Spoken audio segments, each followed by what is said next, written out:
Bonjour à toutes et à tous, j'espère que vous allez bien. Alors aujourd'hui, je reviens avec une nouvelle vidéo. Je vais vous parler de mes dernières acquisitions livresques pendant les 3 derniers mois, c'est-à-dire décembre, janvier et février.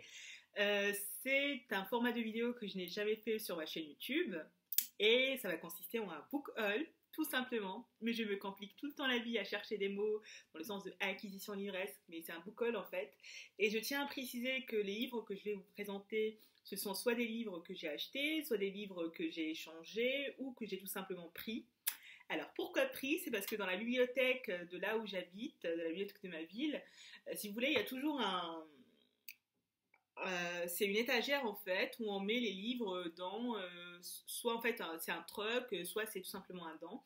Et donc les gens déposent des livres pour lesquels ils souhaitent ils souhaitent donner une seconde vie. Et donc moi je récupère ces livres-là et je les lis. Voilà, tout simplement. Du coup, les gens donnent et moi je prends pour lire. Je devrais donner aussi, d'ailleurs. Je devrais faire du tri dans mes livres pour savoir les livres que je ne souhaite plus garder et donc donner. Voilà, allez, on y va. Je vais commencer par des livres par thématique, je sais pas. En fait, je vais faire tout simple. Je vais commencer par ordre. Alors, j'ai Au-delà de toute pudeur, Soumiana Manguessous, qui est une sociologue marocaine. Alors, c'est un livre qui a été conseillé par l'un d'entre vous sur Instagram. Coucou si tu passes par là. Merci d'avoir conseillé le livre. C'est un livre c'est une enquête en fait sur la sexualité féminine pendant les années 80 au Maroc. C'est une enquête qui a été faite sur 200 femmes casablancaises. C'est certainement une enquête qui est datée tout de même parce que c'est pendant les années 80. Aujourd'hui, on est en 2019, donc on peut dire tout simplement qu'il y a une évolution dans le sens d'une plus ou moins libération des tabous concernant la sexualité féminine.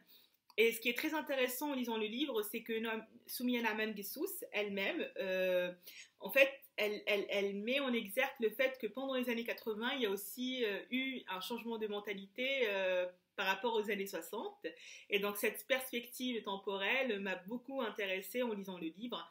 Et ce qui est aussi intéressant, c'est le fait qu'elle montre qu'il y a une corrélation entre l'émancipation financière des femmes et leur émancipation professionnelle et leur émancipation sociale. Et je trouvais ça très intéressant. Donc c'est une lecture que je vous conseille. Je ferai probablement une vidéo sur ça. Donc Soumiana Manguessous, Au-delà de toute pudeur. Ensuite, pour ceux qui ont vu la vidéo de pourquoi le Moyen-Orient doit faire sa révolution sexuelle, c'est Foulard et Iman de Mouna Tahawi. En fait, je l'ai acheté en format poche parce que l'autre livre, en fait, je l'avais emprunté à ma bibliothèque. Et comme je trouvais le livre très intéressant et que je voulais surligner des passages, comme j'avais pas le droit de surligner sur le livre de bibliothèque, ce qui est très normal d'ailleurs, bah, du coup, j'ai racheté un format poche qui me coûte pas très cher par rapport au format normal. Donc voilà, Mouna Tahawi, celui-là, j'ai juste à feuilleter et à surligner les passages qui m'avaient intéressé.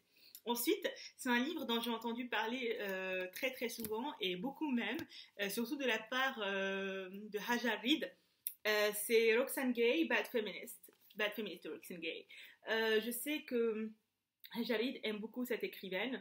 Et du coup, je suis impatiente de le lire. J'ai lu quelques pages un peu feuilletées, mais je devrais prendre mon temps pour le lire. Et d'ailleurs, regardez la couverture. Je la trouve très bien. Je ne sais pas si vous allez voir, mais je la trouve très bien la couverture. Allez, go. Je fais des trucs bizarres aujourd'hui, je sais pas pourquoi. Allez, sinon, j'ai acheté aussi Hannah Arendt Jugée. C'est un livre posthume de Hannah Arendt qui reprend la faculté de juger de Kant. Donc en fait voilà, celui-là je l'ai acheté peut-être en décembre il me semble, et en fait c'est un livre posthume et qui résume en quelque sorte la pensée de Hannah Arendt, qui reprend la complexité de poser un jugement, la complexité de critiquer, etc. Et du coup je suis impatiente de le lire. Je devrais le lire normalement quand je finirai mes piles à lecture, surtout les livres qui sont en rapport avec mon mémoire, et je le lirai pour sûr. Ensuite, j'ai reçu de la part d'une amie les particules élémentaires de Michel Houellebecq. Je n'ai jamais lu du Michel Houellebecq et j'ai notamment lu des articles par rapport à soumission d'ailleurs, et du coup, je me suis dit pourquoi ne pas le lire, et on m'avait conseillé de commencer par les particules élémentaires, et je m'apprêtais à l'acheter, mais Naïm me l'a offert, du coup voilà. Les particules élémentaires de Michel Houellebecq. Allez, on y va. Sinon, j'ai acheté notamment Surveiller et punir de Michel Foucault. C'est un ami qui me l'a conseillé dans le cadre de mon mémoire, et apparemment il y a les premiers chapitres c'est sur la discipline du corps, et ça m'intéresse beaucoup pour voir comment le corps est discipliné par la société, par l'État, etc. Donc je devrais le lire aussi. Sinon, dans un tout autre registre, j'ai acheté Pablo Servigne, L'entraide de Pablo Servigne, que j'ai lu. Alors, c'est un livre qui m'a été prescrit dans le cadre d'un cours, et ce n'est pas naturellement le genre de livre vers lequel je vais, et je trouve ça triste que moi-même, je ne vais pas vers des horizons qui sont différents, parce que là, en découvrant le livre, je trouve ça très, très, très, très intéressant. En fait, Pablo Servigne, c'est un scientifique, c'est un biologiste, du coup, qui revient sur cette conception de l'homme loup pour l'homme, et sur cette conception de la compétition, sur l'égoïsme de l'être humain, etc. Et avec une étiquette scientifique, avec une étiquette de l'expérience, il revient sur le fait de comment l'entraide, en fait, c'est l'instinct de l'être humain. Notamment, il décrit par exemple soit des catastrophes naturelles, des attentats, etc., où les êtres humains ont fait preuve d'entraide au lieu de faire preuve d'un état de nature où chacun...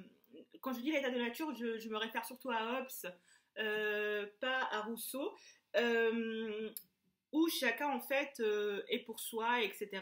Et je trouve ça très intéressant parce que ça permet d'aborder des thématiques sociales, notamment des thématiques environnementales, d'un prisme scientifique. Et je trouve que ça manque énormément, et c'est un travail de vulgarisation dans le sens où on a des concepts scientifiques, des concepts biologistes auxquels on va pas tout naturellement. Je n'aime pas la biologie. Je suis certainement de formation scientifique, mais je n'aime pas la biologie.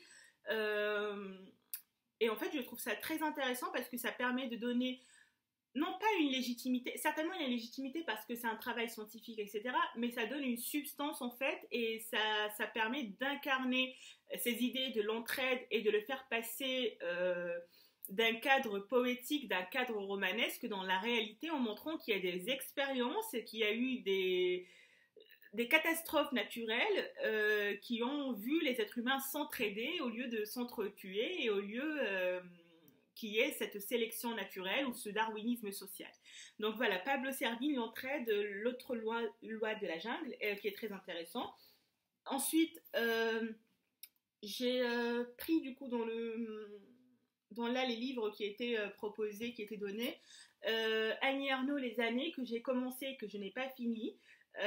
Pour ceux qui me suivent sur Instagram et notamment sur ma chaîne YouTube, j'aime beaucoup Annie Ernaux. J'ai lu Les événements et la honte d'Annie Ernaux, et j'avais commencé Les années, mais je ne l'ai pas fini parce que j'avais une autre lecture en même temps. Donc voilà. J'ai aussi repris. En fait, le premier livre qui a attiré mon attention quand je suis passée à côté de cette petite étagère où il y a des livres à donner et tout, c'était Antigone, parce que je l'avais lu quand j'étais en première année de baccalauréat, c'est-à-dire le bac français marocain, Antigone de Jean Anouilh, et franchement, c'est l'une des pièces de théâtre qui m'avait plu. Voilà, donc Antigone de Jean Anouilh, je pense que je vais le relire vite fait. Ah, en plus, il y a des dessins, j'ai pas vu ça. Ça fait du bien de prendre... Ah, en plus, c'est bien dessiné. Regardez, il y a un œil. J'ai pas vu ça. Ça fait vraiment du bien de retrouver des livres de seconde main, parce que ça permet de voir... Et parfois, il y a des gens qui surlignent et tout. Et ça permet en fait de voir les notes et comment les gens raisonnent par rapport à leurs livres. Et je trouve ça très, très intéressant. Sinon, j'ai également pris L'équation africaine de Yasmina Khadra. De Yasmina Khadra, j'ai lu Ce que le jour doit à la nuit, qui est l'un de ses livres phares, il me semble. Et du coup, je pense que celui-là, je vais lire pendant mes vacances d'été. Si j'ai des vacances d'été, hein. Je sais pas, je sais toujours pas. Alors, L'équation africaine de Yasmina Khadra.